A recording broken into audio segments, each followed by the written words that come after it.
Welcome, everybody. I'm Bryan West, and that's Ryan Tomlinson, and you've entered another episode of Geek Dad Report's Comics You Crave. Today on the show, we got a fun one for you. We got DC's Justice League Volume Number 1. Boom, of the new Rebirth series. Ryan, would you like to tell everybody what this comic is about? Yeah, this is, like Bryan said, Justice League Volume 1, The Extinction Machines of the Rebirth.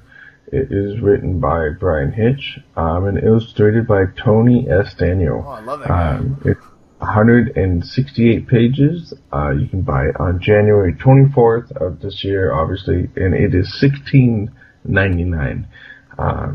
Basically, the quick synopsis is Superman is dead. He died in. No! The new 52 Superman, you should... Yes. But there's still the Justice League, Batman, Wonder Woman, and the rest of the league. And there is, like Bryan was just saying, there is a new Superman. He's kind of a stranger. He's like, I don't know if I want to help these people. Well, and if you watched our review of Superman and Son Volume 1 of the Superman Rebirth, you would know all about the new Superman that's currently hanging out in Justice League area. So basically, the Extinction Machines have come to Earth. And they are fucking wrecking shit, and the Earth is wrecking shit, and there's a lot of shit getting wrecked. Look at those guys. It's a 2-pager. Look at those. They're huge. They look like giant bugs. Evil bugs. They're like face huggers. They look like Starship Troopers and aliens, but giant. Yeah, and so I really did like the story on this one, honestly. It's DC Comics, so you can't. It's hard to say all the artwork and stuff like that. All the artwork is freaking. It's good. It's what you expect from DC Comics. You're not going to get subpar artwork. No, and just a side note. At the very end of this comic, they have a ton of variant covers, and they're freaking amazing. This is one of the best things about getting collection editions, collectors like the volumes, is that you get you get all the different covers, and I'm telling you, each one of these could be framed and hung on your wall. They are awesome. They are super cool. They're very worth screenshotting and then putting on your tablet as a background. Yeah. So once you download the comic, of course. Yes, when you pay for it. If you don't get a free review copy like us. Oh, hang on, look at this. It's my favorite part about the way that they're drawing Superman now. Hang on, let's see if I can pull it up here. There it is. Look at Superman's eyes. Look at those. Yeah, that's pretty bad. So awesome. Such a boss. And at the very end, Superman's eyes, he's pushing. No, don't tell him what happens. We're not spoiling it. But yeah, let's just say Superman. We're just saying his eyes are all glowing. Superman has the best moments in this comic, and yes, they are. To Ryan's point, one of the things we mentioned in our last Superman Volume 1 review is that I love the fact that they are the way they're drawing Superman now. His eyes are always glowing when he's like doing something epic or just or he's mad. It's a great visual effect that I can't believe they didn't use more of before. I feel like somebody drew it once and said, "Why the hell have we not been doing this the whole time?" It's so awesome, and it is. Yeah, but back to the Justice League. Superman is not the only person in the. He's not even in the Justice League right now. Spoiler alert. Yeah.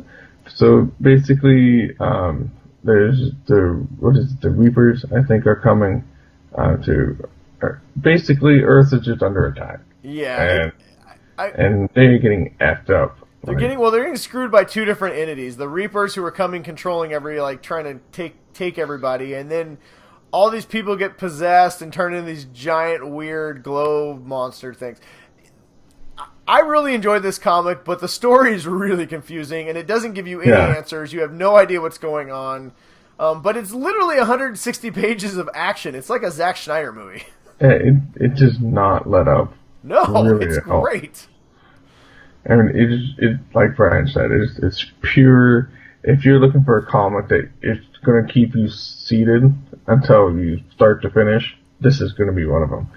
Because there's stuff happening, and this is the equivalent of a Transformers movie, is what this comic book is. There is no substance, all smash, and for a guy who enjoys those kind of things, enjoys a good Michael Bay movie, if those exist, I enjoy this comic a lot. There is so much punching and fighting, and I think I think it does a really good job too of showcasing each of the Justice League members, because we get a couple new Green Lanterns in this as well that I'm not familiar with.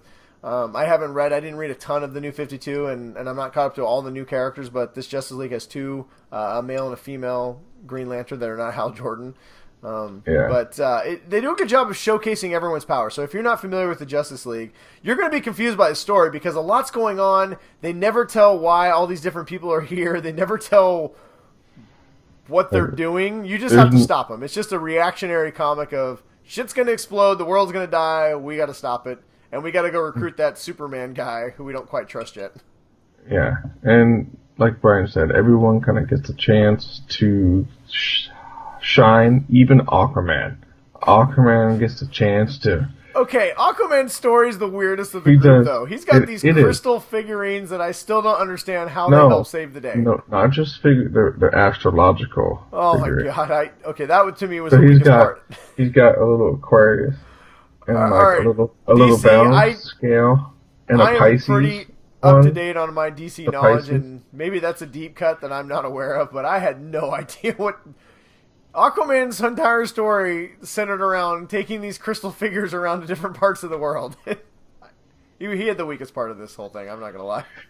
Ryan's just making excuses because he really likes Aquaman.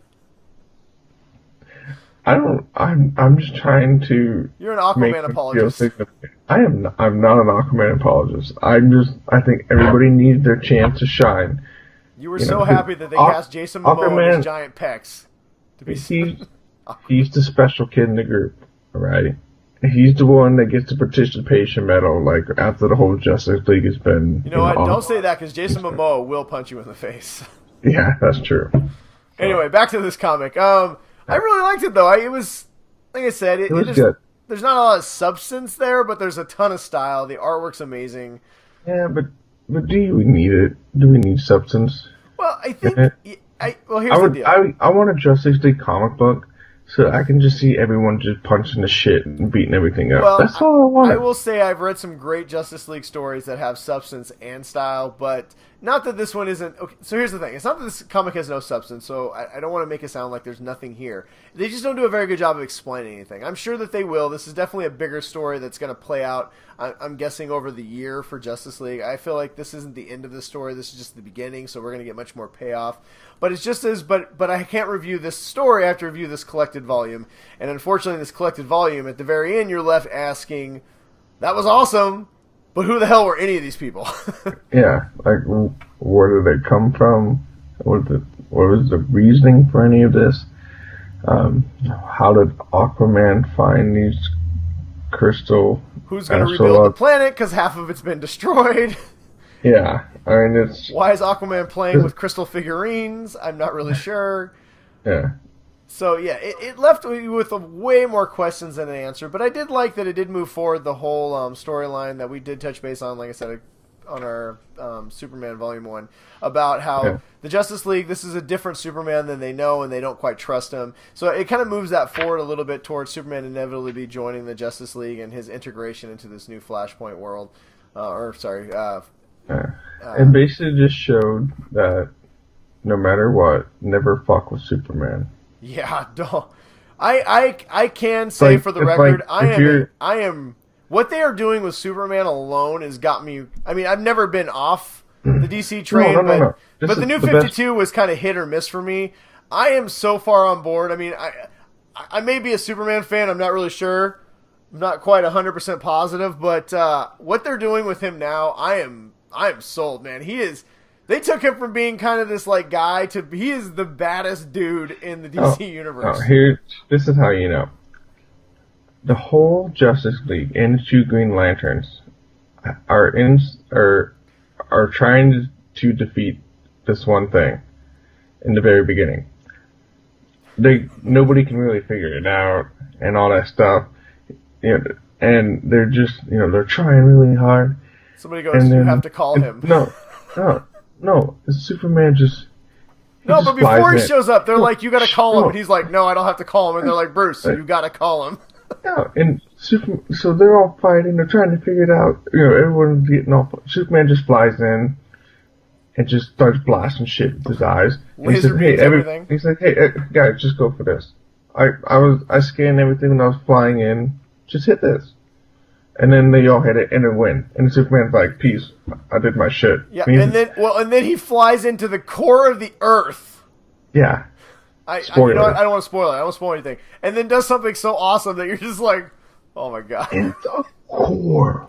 The core of the planet. Yeah. Superman he is an unequivocal success. Basically, DC, I think, because of the Watchmen thing, I think they're going to set it up for Superman versus Manhattan.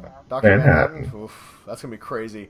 Yeah, he's definitely this Superman is. I think that's what they're trying to show, that Superman is powerful enough to take on Dr. Manhattan. Yeah, this Superman may get me on board back to actual picking up comics every month from a local comic book shop. So I'm very excited. So anyway, in this I'm going to say buy this. It's a good comic book. Buy Volume 1. It's a lot of fun. It's a lot. It's very light on information, but very heavy on awesome. Yeah, but you don't need it. You don't need information. I'm sure you'll get it in either Volume 2 or 3, but it's a lot of fun. I don't know. I say pick it up. Check it out. Buy it. It's worth it. Do it. Do it now. Do it now. All right. Well, there you go, everybody. Check out Superman Volume... Oh, Superman. Got Superman on the brain. Check out Justice League Volume 1. Rebirth. What's it called? You got the thing? No? The Killing Machines. The Killing Machines. There we go. All right. Way to be on it, Ryan. All right, guys. Thanks for joining us. Don't forget to read comics. Until next time. Stay nerdy.